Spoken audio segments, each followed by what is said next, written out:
Hello dear students, welcome to Genesis. आज के video में हम लोग सीखने वाले हैं एक्सक्रीशन। एक्सक्रीशन बेसिकली एक ऐसा प्रोसेस है by which you can remove unwanted substances from your body. But unwanted substance में which are those specific unwanted substance जिन्हें रिलीज करना बहुत जरूरी है हमारे बॉडी के लिए। We will understand that afterwards. As of now हम सबको पता है कि by the process of respiration carbon dioxide is produced in the body, जो हमारी जिसकी हमें कोई जरूरत नहीं है। So what we need to remove it. हम इसे कैसे रिमूव करते हैं? During the process of exhalation हम इसे रिमूव करते हैं। और एक सब्सटेंस है जैसे डिफरेंट टाइप ऑफ सॉल्ट्स, जैसे कुछ सॉल्ट है हमारे बॉडी में जो अगर एक्सेस अमाउंट में रह जाए तो they can cause harm to the body, so they are also removed. कैसे? Along with sweat. इसके अलावा क्या है? देयर इज अनडाइजेस्टेड फूड, जो फूड हम नहीं डाइजेस्ट कर सकते हैं। इसे रिमूव करने के लिए हमारे पास कौन सा प्रोसेस है? ईजेशन। एंड लास्ट जो आ जाता है वो है नाइट्रोजीनस प्रोडक्ट्स। ये भी एक तरह के वेस्ट है हमारे बॉडी में, लेकिन out of all the different waste that I have mentioned here, ये सबसे खतरनाक वेस्ट है। तो मैंने इस वेस्ट को खतरनाक इसलिए कहा क्योंकि ये अगर हमारे बॉडी में एक्यूमुलेट हो जाता है तो ये हमारे बॉडी की फंक्शनिंग को एब्सोल्युटली रोक सकता है। ये कहाँ से प्रोड्यूस्ड होते हैं? Break down of protein. हमारे बॉडी के फूड में जैसे कार्बोहाइड्रेट्स है, फैट्स है, वैसे एक प्रोटीन बहुत इंपॉर्टेंट कंपोनेंट है। उस प्रोटीन का जब ब्रेक डाउन होता है, याद रखना प्रोटीन जितना हमारी बॉडी को जरूरत है उसे यूज कर लिया जाता है, और जो एक्सेस हो जाता है उसे बॉडी स्टोर नहीं कर सकता। जैसे कार्बोहाइड्रेट में जब उसे तोड़ के ग्लूकोज बनाया जाता है, जो एक्सेस ग्लूकोज है वो हमारे बॉडी में ग्लाइकोजन के फॉर्म में स्टोर रहता है, लेकिन प्रोटीन को स्टोर करने का कोई मैकेनिज्म हमारे बॉडी में नहीं है। सो जो एक्सेस ऑफ एमाइनो एसिड्स होते हैं उन्हें कन्वर्ट कर दिया जाता है नाइट्रोजनस वेस्ट के फॉर्म में, and they if remain in the body, तब तो हमारा बॉडी फंक्शन ही नहीं कर पाएगा। लेकिन इन्हें रिमूव करने के लिए हमारे पास एक प्रोसेस है। लेकिन पहले इतना समझ लेते हैं कि जब ब्रेकडाउन ऑफ प्रोटीन होता है तो प्रोड्यूस क्या होता है। 3 तरह के नाइट्रोजनस वेस्ट प्रोड्यूस हो सकते हैं। एक है एमोनिया, एक यूरिया और एक है यूरिक एसिड। ह्यूमन बींग्स में सबसे ज्यादा क्वांटिटी में जो नाइट्रोजनस वेस्ट प्रोड्यूस होता है वो है यूरिया। ये दोनों नाइट्रोजनस वेस्ट हमारे बॉडी में बहुत ही नेग्लिजिबल अमाउंट में प्रोड्यूस होता है। सो इसका रिमूवल तो बहुत जरूरी है, एंड इसके रिमूवल के लिए जो प्रोसेस है उसी प्रोसेस को कहा जाता है excretion. That means excretion is the process of removing nitrogenous waste from the body. और जितने भी ऑर्गन्स इस प्रोसेस को कायम करने के लिए प्रेजेंट रहते हैं वो सब मिलकर बनाते हैं excretory system. So now let us understand हमारे बॉडी के कौन से ऑर्गन्स है जो एक्सक्रीटरी सिस्टम बनाते हैं to remove this poisonous substance from the body. Body में सबसे इंपॉर्टेंट ऑर्गन जो ह्यूमन एक्सक्रीटरी सिस्टम का है वो है किडनी। रिमेंबर ये किडनी पैर में होते हैं and they are bean shaped structure. ये आपके एब्डोमेन में सिचुएटेड है एंड आपके बैकबोन के आइदर साइड में प्रेजेंट होते हैं। इन्हीं दोनों स्ट्रक्चर में एक्चुअल फिल्ट्रेशन ऑफ ब्लड होता है। That means blood through renal artery जब इसके अंदर आता है, देन इस ब्लड में बहुत ऑक्सीजन होता है। Definitely it is coming from the aorta. Renal artery aorta का ब्रांच है, तो इसमें ऑक्सीजन तो होगा ही, लेकिन साथ में इसके होता है नाइट्रोजीनस वेस्ट, और ये नाइट्रोजीनस वेस्ट लेके ये किडनी के अंदर एंटर करता है, और जो ब्लड किडनी से बाहर निकलता है उसे कैरी करके ले जाता है रीनल वेन। रीनल वेन में क्या होता है? कंसंट्रेशन ऑफ कार्बन डाइऑक्साइड ज्यादा होता है बट नो नाइट्रोजीनस वेस्ट, क्योंकि इसने अपना सारा वेस्ट किडनी में फिल्टर कर लिया। हमें याद रखना होगा ये रीनल आर्टरी बेसिकली एओर्टा का एक पार्ट है, और ये जो रीनल वेन है ये फाइनली वेना कावा में ओपन करता है इन द हार्ट। याद है superior vena cava, inferior vena कावा, स्पेशली इंफीरियर वेना कावा में ओपन करता है renal vein. So blood vessels तो हमें समझ में आ गए। अब समझते हैं यहाँ क्या होता है। ये जो दोनों किडनी हैं, ठीक इनसे 2 पाइप्स बाहर निकलते हैं जिन्हें कहा जाता है ureter, and they open up into a bag like structure which is known as the urinary bladder, and this urinary bladder finally opens outside by a opening which is known as urethra. So हर एक organ का quickly एक function समझ लेते हैं। The function of kidney is filtration of the blood, the function of ureter is to bring urine from the kidney into the urinary bladder, the function of urinary bladder is to act like a storage bag, and the function of urethra is to expel the urine outside the body. ये सारे organs मिलके बनता है हमारा excretory system. लेकिन हमें अभी जो जानना है कि इस किडनी के अंदर होता क्या है कि it is capable of absorbing the nitrogenous waste from the body. So to understand that हमें किडनी के बेसिक यूनिट को जानना होगा, the basic filtration unit of kidney, जिसका नाम है नेफ्रॉन। अब हम लोग समझेंगे the actual structure and functioning of nephron which is the basic filtration unit of kidney. Now structure of nephron समझने के पहले इतना पता होना जरूरी है कि एक किडनी में there are some millions of nephrons present. हर एक नेफ्रॉन का लेंथ सम 3 to 4 सेंटीमीटर होता है और ये एक एब्सोल्युटली ट्यूब्यूलर स्ट्रक्चर है। दिखने में नेफ्रॉन कुछ ऐसा होता है, that means it has a cup shaped structure जिसे कहा जाता है बाउमेल्स कैप्सूल, यहाँ से स्टार्टिंग पॉइंट है, followed by a convoluted region जिसे PCT which is proximal convoluted tubule कहा जाता है। प्रॉक्सिमल क्यों? Because it is close to the Bowman's capsule, proximity, in proximity to Bowman's capsule है, इसीलिए इसे PCT कहते हैं। This then is followed by a U shaped और a hair pin shaped structure which is called loop of Henle. Loop of Henle फिर ऊपर जाके बनता है DCT, डिस्टल कॉन्वोल्यूटेड ट्यूब्यूल। क्यों? बिकॉज ये बाउमेल्स कैप्सूल से थोड़ा डिस्टेंस में है, and this then opens up into collecting duct. Remember, हर एक नेफ्रॉन का जो कलेक्टिंग डक्ट है वो ज्वाइन करता है एंड फाइनली ओपन करता है यूरेटर में, जो दैट पाइप लाइक स्ट्रक्चर है which actually connects the kidney with the urinary bladder. So इसका फाइनल एंड होने वाला है यूरेटर में। Now what basically happens is जो renal artery है which brings oxygenated but nitrogenous waste से भरा हुआ blood to the kidney, वो पहले ब्रांच करता है into a structure which is known as afferent arteriole। ये जरा फाइनर स्ट्रक्चर्स हैं।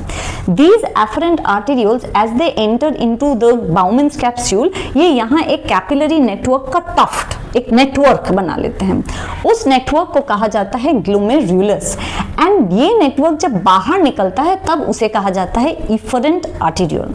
बट ध्यान से अगर देखो, the diameter of the afferent arteriole is little more in comparison to the diameter of the efferent arteriole. इससे प्रॉब्लम क्या है? प्रॉब्लम नहीं, रादर एक बहुत अच्छा फिनोमेना होता है इसके कारण। इससे होता है क्या? The blood can flow very smoothly to this structure, but जब फ्लो आउट करने की बात आती है तो क्योंकि the tube is very narrow, तो यहाँ पे एक प्रेशर जनरेट होता है, एंड ये प्रेशर मामूली प्रेशर नहीं, बहुत हाई प्रेशर है। एंड इस हाई प्रेशर के कारण जो भी नाइट्रोजनस वेस्ट इस ब्लड में है in the capillaries, they start to be filtered out as filtrate and they get collected here in the Bowman's capsule. So हो क्या रहा है? फिल्टरेशन हो रहा है, लेकिन क्योंकि ये फिल्टरेशन बहुत हाई प्रेशर में है, इस फिल्टरेशन के लिए एक नया टर्म है अल्ट्रा फिल्ट्रेशन। दैट मीन्स यहां पे ultra filtration of the blood होता है। याद रखना, Bowman's capsule and glomerulus, that means ये जो ग्लोमेरुलस है और ये बाउमेल्स कैप्सूल, इस पूरे यूनिट को मिला के एक स्ट्रक्चर बोला जाता है जिसे कहा जाता है मैल्पिगियन कैप्सूल। सो हम ये भी कह सकते हैं कि अल्ट्रा फिल्ट्रेशन बेसिकली होता है इन द मैल्पिगियन कैप्सूल, जहां नाइट्रोजनस वेस्ट को थ्रो किया जाता है इनटू द बाउमेल्स कैप्सूल। और अब ये जो चीज कलेक्ट हुआ इसे हम कहते हैं फिल्ट्रेट। सो अगर हमें कोई पूछे कि एक फ्लो चार्ट से समझाओ कि फिल्ट्रेट नेफ्रॉन में मूव कैसे करता है, तो पहले होगा Bowman's capsule, then PCT, then loop of Henle, then DCT, then collecting duct, और ये कलेक्टिंग डक्ट फाइनली ओपन करेगा कहां? यूरेटर, यूरेटर से urinary bladder and through urethra outside the body. So ये था flow of filtrate through the nephron. अगर कोई पूछता है कि ब्लड का क्या होता है यहाँ पे, so the blood basically renal artery branches into afferent arteriole, afferent arteriole forms glomerulus, from glomerulus forms efferent arteriole. फिर क्या? आफ्टर दैट ये जो इफरेंट आर्टेरियोल है ये जाता है एंड फॉर्म्स अ नेटवर्क, एक नेटवर्क जैसा स्ट्रक्चर बनाता है all around the loop of Henle. अब हमें लगता होगा क्यों लूप ऑफ हेनले के अराउंड नेटवर्क क्यों बनाना है, we will understand this afterwards, लेकिन अभी बस इतना याद रखना है कि there will be a strict network all around the loop of Henle by this. और ये जो स्ट्रक्चर मैंने बनाया इसे हम कैपिलरीज भी कह सकते हैं या वासा रेक्टा भी कहते हैं।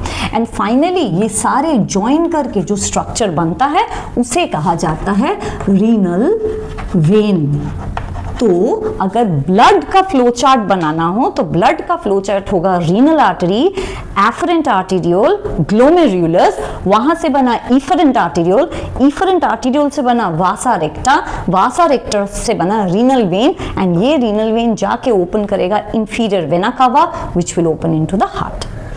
सो ये था हमारा टोटल नेफ्रॉन का स्ट्रक्चर। हमें इतना तो पता चल गया कि ब्लड में जो भी नाइट्रोजनस वेस्ट है वो यहाँ पे फिल्टर्ड हो जाता है, लेकिन यहाँ एक प्रॉब्लम है, क्योंकि ये फिल्ट्रेशन बहुत हाई प्रेशर में होता है तो ब्लड के पास जो भी अच्छे बुरे चीज है सारे फिल्टर हो जाते हैं। सो नाइट्रोजनस वेस्ट तो फिल्टर होता ही है, लेकिन अपार्ट फ्रॉम दैट कुछ अच्छी चीजें like glucose, water, amino acids,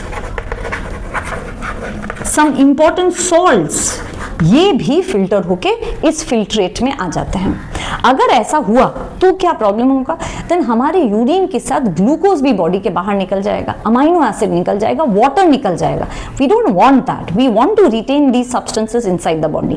एक चीज याद रखना, इन 24 आवर्स हमारे बॉडी में close to 180 litres of filtrate produce होता है, फिल्ट्रेट। लेकिन अगर हमारे यूरिन का वॉल्यूम देखा जाए तो it is just 1.8 to 2 litres in a day. So ये समझ में आ रहा है कि जितना भी वाटर फिल्ट्रेट में रहे उसका ऑलमोस्ट 90% रीअब्सॉर्ब्ड हो जाता है बॉडी में, because we don't want to lose that. तो ये बना steps of urine formation. So जो पहला स्टेप ऑफ यूरिन फॉर्मेशन है वो है अल्ट्रा फिल्ट्रेशन, हम डिस्कस कर चुके हैं। The second step will be tubular reabsorption, क्योंकि हमें अब पता चल गया है कि there are many important things which must be reabsorbed, तभी जाके जो यूरिन प्रोड्यूस होगा it will only contain the waste, not necessary things.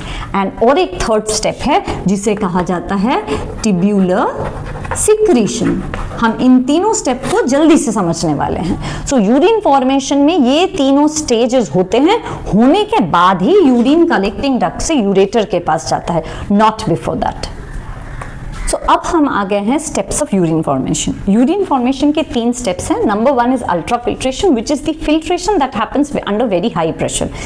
इस प्रोसेस के दौरान ब्लड से nitrogenous waste, amino acid, glucose, water, essential salt सब कुछ फिल्टर आउट कर दिया जाता है इनटू द बाउमन्स कैप्सूल।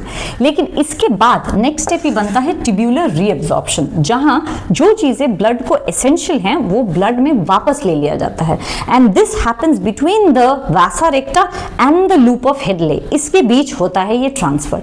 कौन कौन सी चीजें हम लोग वापस ले लेते हैं? हम लोग वापस लेते हैं वाटर, लेकिन कितना वॉल्यूम ऑफ वाटर हमारे यूरिन में रहेगा और कितना हमारे बॉडी में रहेगा ये डिसाइडेड होता है 2 फैक्टर्स से। Number 1 the climatic condition. अगर बाहर का क्लाइमेटिक कंडीशन ऐसा है कि which is cold enough, then हमारे बॉडी में ज्यादा पानी की जरूरत नहीं होती है, हम ज्यादा यूरिनेट करके बॉडी से पानी निकालते हैं।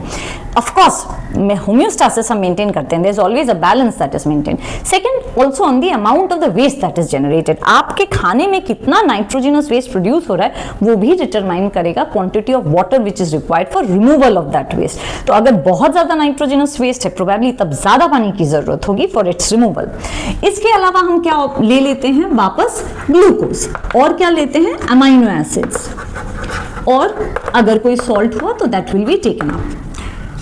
इसके बाद जो लास्ट स्टेप है वो है टिब्यूलर सिक्रीशन। टिब्यूलर सिक्रीशन मतलब जब कलेक्टिंग डक्ट से फाइनली यूरिन बाहर निकलने वाला है उस वक्त कुछ चीजों को फिर से यूरिन में ऐड कर दिया जाता है। वो सारी चीजें कैसी हैं? जैसे देयर आर सर्टेन सॉल्ट्स जिन्हें ऐड किया जाता है। There is a pigment called urochrome. Urochrome वो पिगमेंट है जो हमारे यूरिन को एक येलोइश कलर देता है, उसको ऐड कर दिया जाता है।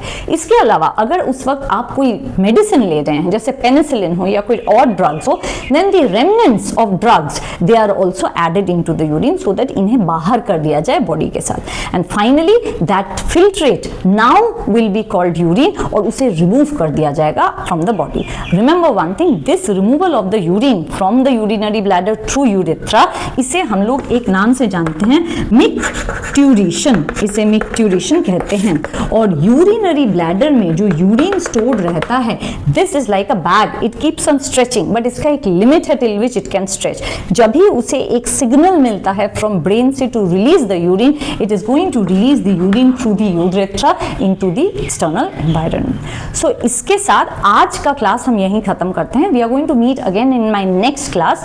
Keep revising, if you have doubts post it in the comment box. अगर मेरा पढ़ाना आपको अच्छा लगता है then share it with your friends and subscribe my channel. Thank you.